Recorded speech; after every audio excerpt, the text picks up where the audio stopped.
in high definition. There is new meaning tonight to spicing up your life.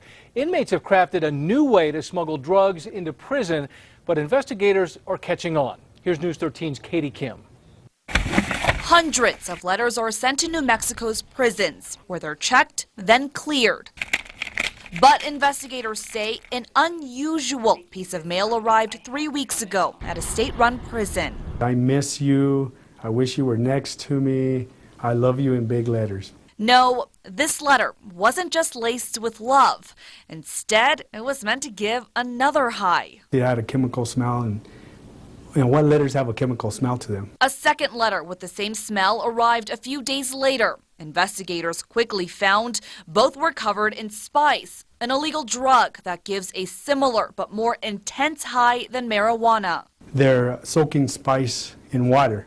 Once it becomes a chemical, they're putting it on paper, right? Regular writing paper. The synthetic drug then makes its way into prison through good old-fashioned snail mail, where letters are ripped up and smoked.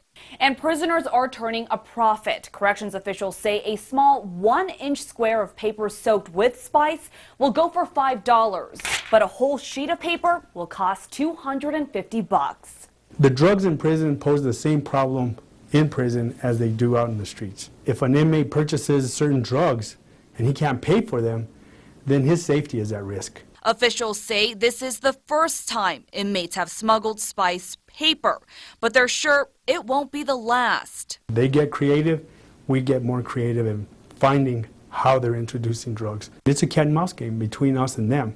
In Santa Fe, Katie Kim, KRQE News 13. The Corrections Department won't say which prison the spice letter was sent to because it is still investigating. The person who sent that letter could face felony charges.